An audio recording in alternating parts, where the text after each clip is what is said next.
La distancia borrada con estos medios alternativos en México. David Israel Capilla Sánchez, violinista mexicano, ¿cómo estás? Muy bien, muchas gracias, muy amable y qué bueno, agradecido por esa entrevista, muy agradecido. A retomar, y para información de las personas tanto en el territorio nacional como fuera, los mexicanos que vivimos fuera del país, vamos a tener una pequeña semblanza. ¿Quién es David Israel Capilla Sánchez? Bien, pues soy séptimo hijo de una familia musical, 7 hermanos músicos profesionales, sobre todo en la música clásica. Nacidos en el estado de Veracruz. Nacidos en la mayoría en el estado de Veracruz. Un par de hermanos nacieron en el estado de Tlaxcala, pegado a Puebla. Mi papá son de ahí. Bueno, tenemos tradición musical. Estamos cultivando las nuevas generaciones de nuestra familia. Mis hijas también estudian música. La fortuna de que mi familia sean músicos. Siento que he sido afortunado en ese aspecto. Mi formación académica está muy ligada a la familiar. Aprendí con mi familia. Tuve maestros, excelentes maestros, pero en la familia es donde he aprendido la base y también en la madurez he seguido aprendiendo.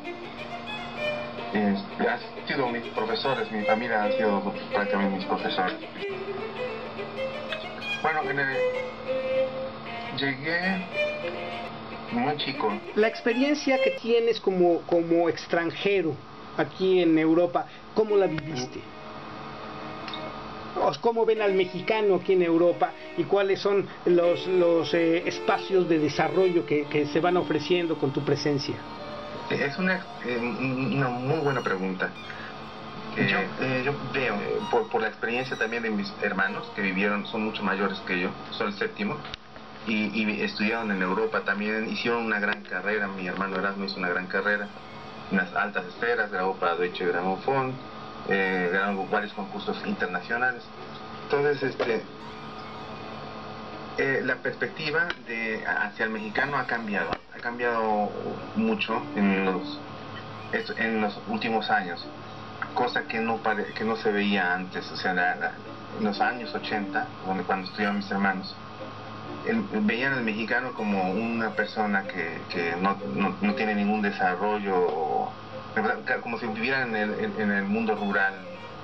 Entonces, claro, no había internet, todo lo veían por las películas y los sombreros y los balazos y eso. Entonces la gente creía que era eso, ¿no? Y no había la formación de mexicanos estaba un poco más digamos, había gente menos competente. Me refiero a la cantidad, no digo que no existía, siempre ha existido gente competente en el país, pero la cantidad era menor. Entonces se daba muy poco a notar y nos tomaban como si fuéramos si no tuviéramos la cultura y la cultura del estudio, del trabajo. Como personas raras. Pero ahora no, ahora ya no, eso ha cambiado. Porque ya no se ven como un mexicano tocando música. ¿Qué es eso? Ha ayudado a que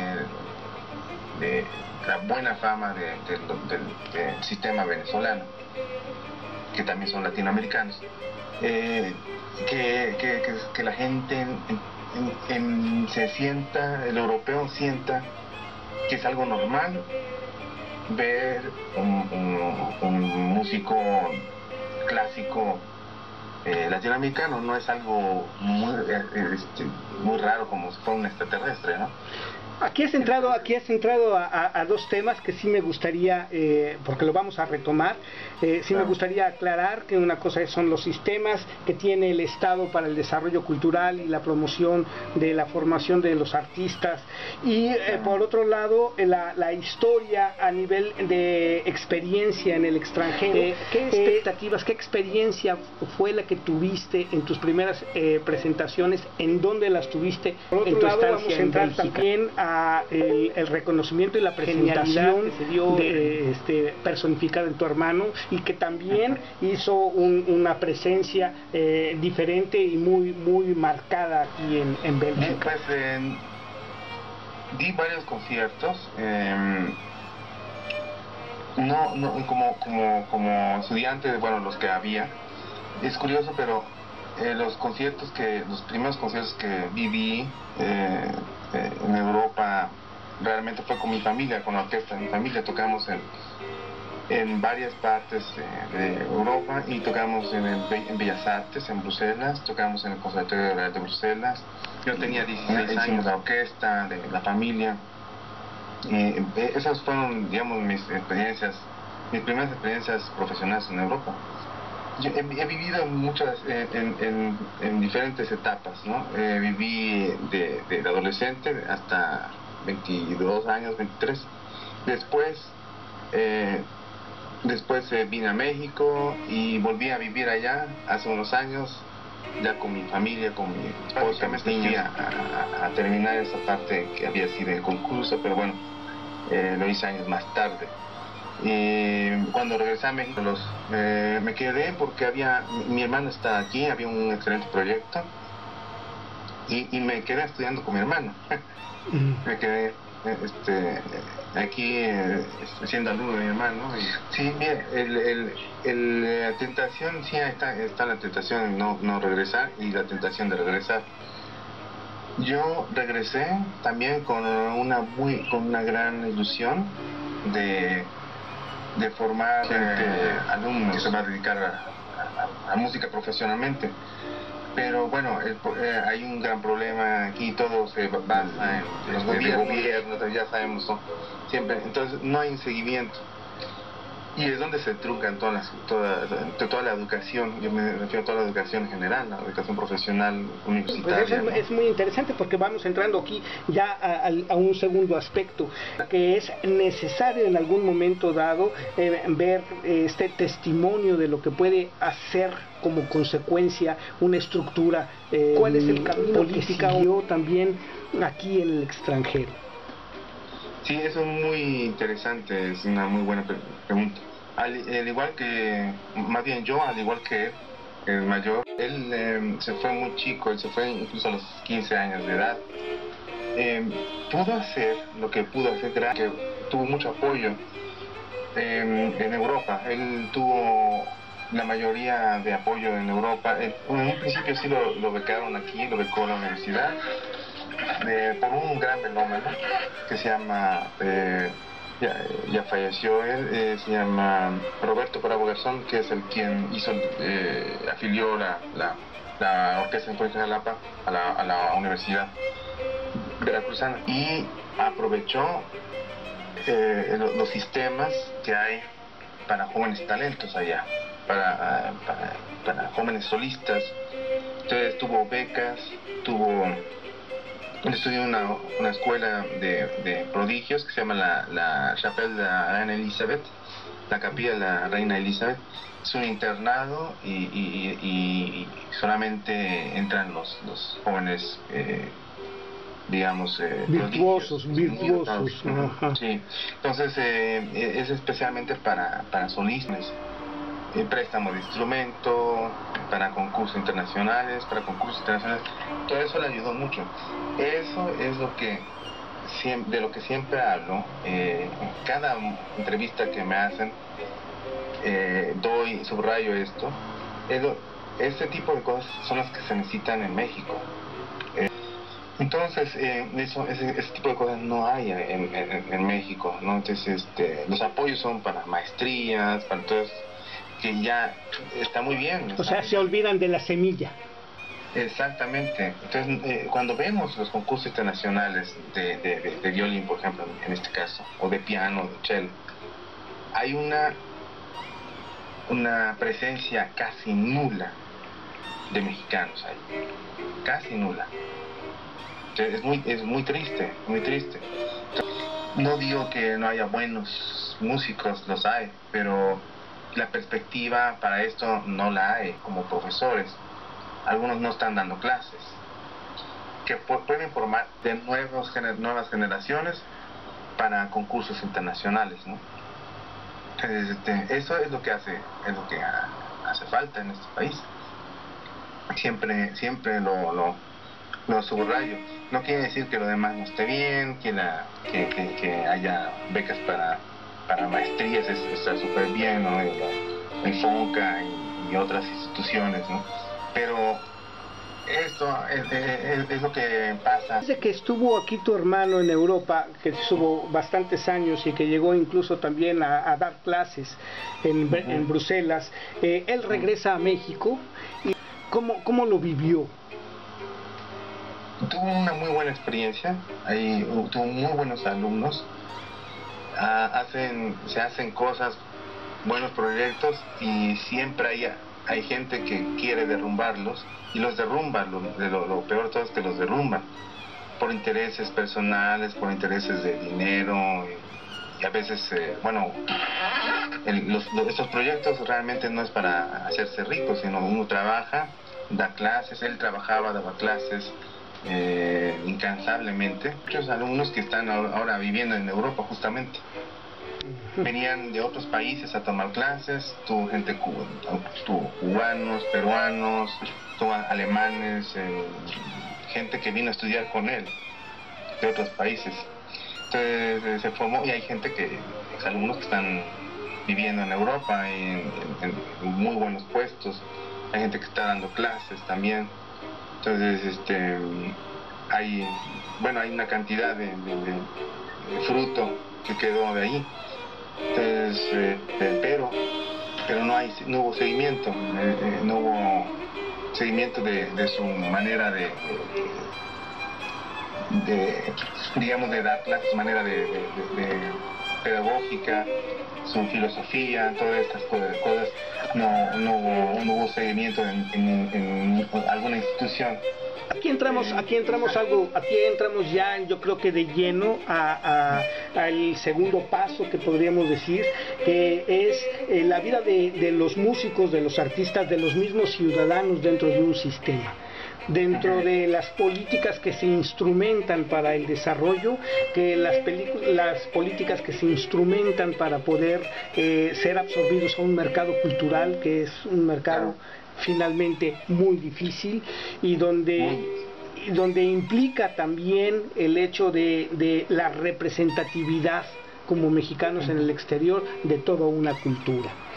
Claro. En esto sí tenemos que también ser claros y decir que uno de los problemas que sufrimos es el nepotismo, es la corrupción, es el manejo de intereses ajenos a lo que tú mencionaste muy bien. La cultura no es para verse como un mecanismo de enriquecimiento, sino de desarrollo humano. En este sentido sí tenemos que hacer críticas y observaciones muy puntuales y profundas que permitan ver a las nuevas generaciones a qué se enfrentan cuando entran al campo de formación, donde pues van a llegar o no a realizar su sueño en base a que el medio lo permita. Claro. En esto creo que tú has también sufrido una de las consecuencias, que es, lo dijiste de otra manera, el cambio de gentes. Pero sabemos que el cambio de gentes aquí está condicionado a la cuestión política y a la cuestión económica. Esos dos intereses afectan nuestra cultura, y puedo yo decir con categoría que influyen también en las reformas educativas y en las reformas de política cultural. ¿Qué nos puedes decir a eso? ¿Cuál es tu punto de vista? Complicada la pregunta porque es para que la puedas llevar. ¿Qué hacer? O digamos, ¿qué es lo que a veces hay que hacer o qué es lo que estoy haciendo después de todo, de encontrarme con estos problemas. Y ahí tengo un amigo que me dijo que hace lo mismo que yo, en el sentido, me dijo, yo me voy por la libre, me dice, siempre me voy por la libre, o sea, que hacemos proyectos todos privados, casi todo lo que hacemos lo hacemos de una forma privada. Entonces es el último recurso que queda, ¿no? Y a veces hay gente de iniciativa privada que sí se convence en hacer las cosas y que se puede encontrar, digamos, si se puede llamarle apoyo, yo diría una contribución a hacer grandes proyectos, ¿no? Grandes proyectos empezaron desde el principio, desde el inicio, de la semilla, no inmediatamente pedir grandes sumas de dinero, no se trata de eso, me refiero a cosas sencillas donde se puede sembrar. Y son donde se puede sembrar y puede ser tierra muy fértil. Entonces, a veces quedan solamente hacerlo así. Yo prácticamente lo he hecho me he encontrado con gente que le interesa hacer las cosas. O sea, realmente, por desgracia, tiene uno que buscar mecenas. Mecenas, sí. Mecenas que faciliten esos proyectos. Y también gente que trabaja de forma autónoma. Por ejemplo, doy clases en una escuela que funciona muy bien. Es una escuela donde se da la maestría en música, en piano, violín, música de cámara y guitarra.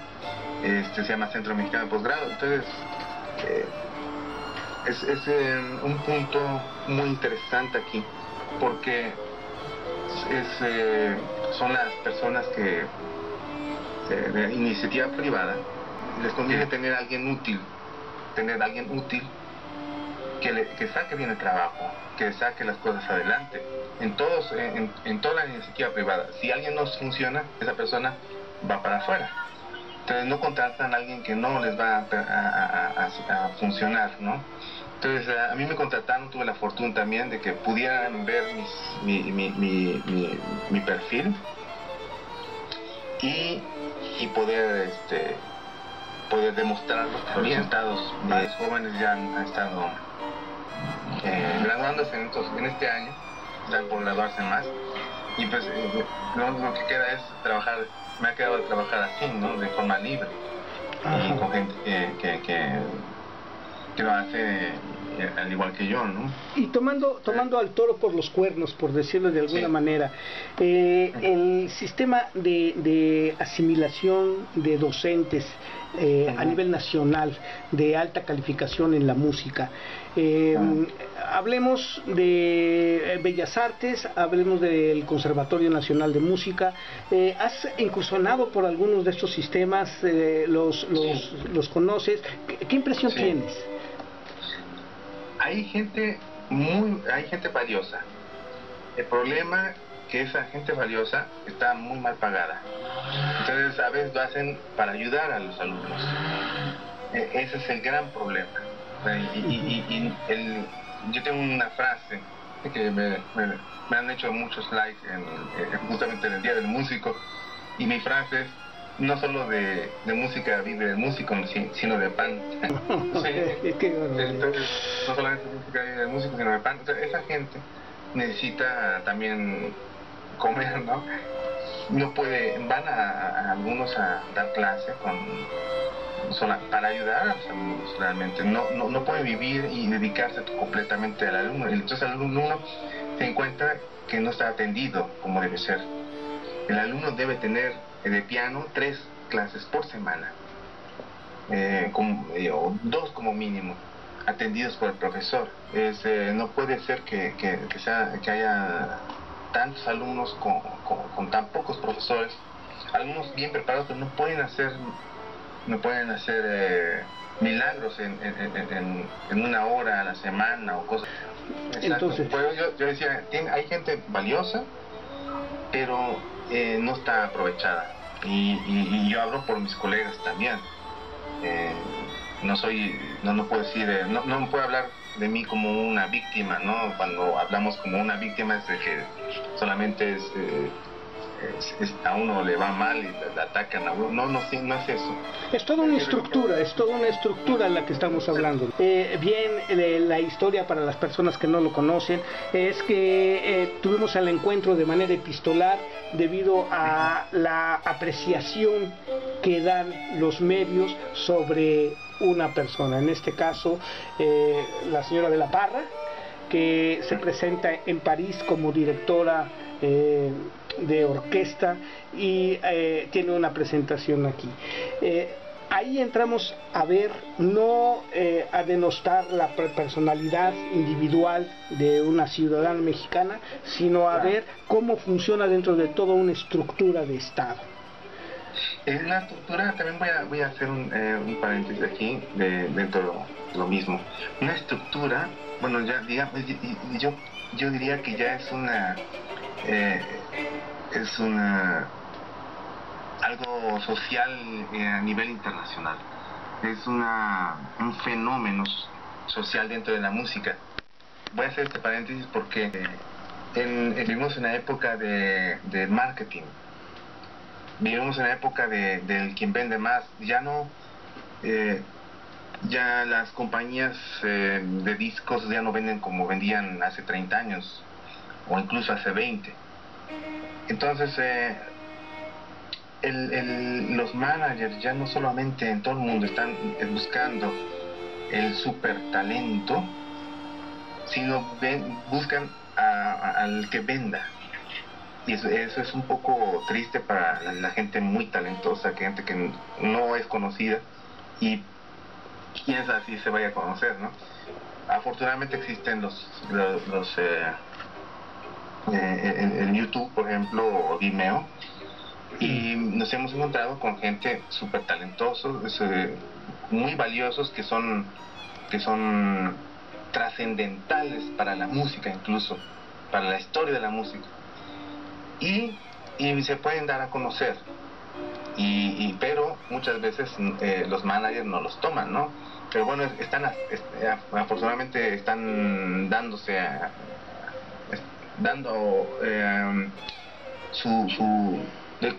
contribuyendo al desarrollo musical que se sigue haciendo, como la ciencia, hay una evolución. Entonces la contribución a esa evolución no la hacen solamente los famosos, ¿no? La gente conocida, la hacen los grandes talentos. Y bueno, afortunadamente hoy en YouTube gente ha empezado a ser conocida. Hablamos en este caso de la línea Liebman, por ejemplo, ¿no? O de grandes otros talentos que tocan diferentes instrumentos. Por ejemplo, voy a nombrar dos grandes talentos que no eran conocidos, eran totalmente desconocidos, internacionalmente desconocidos, como le digo yo. Una pianista se llama Valentina Litzia, y ella se hizo famosa en YouTube. Y hay otro grandísimo violinista que se llama Roman Kim. Algunos lo llaman Paganini contemporáneo, porque realmente es fuera de serie y ha hecho descubrimientos como Paganini. Entonces parecía que como si no se pudiera hacer ya más cosas, y él lo ha hecho, ¿no? Es fantástico. Esas dos personas se han hecho conocidas solamente por internet, y hasta que fue tanto que los managers tuvieron que decir, bueno, vamos a hacer un concierto, vamos a hacer la prueba. Y su primer concierto que organizaron, la sala llena, ¿no? Y ya no había más entradas, y todo estaba vendido. Entonces, bueno, por ese lado existe, se puede decir, algo de justicia. Claro. Pero bueno, el otro lado es de que, bueno, el apoyo, hay gente que no sabe venderse también, y gente que es muy valiosa, ¿no? Y esos son los que quedan atorados, yo digo, truncados en la carrera. y el apoyo va, pues, y ¿por qué no decirlo? Para la oligarquía, pues no puedo negarlo, ¿no? Es algo que no se puede esconder tampoco. Claro. Es algo que todo el mundo lo sabe, ¿no? Ahora, otro gran problema es de que yo creo que si hay una frustración por eso, y en las redes sociales, pues es normal que se ataque a gente como esta directora, ¿no? A Alondra, y bueno, es de esperarse.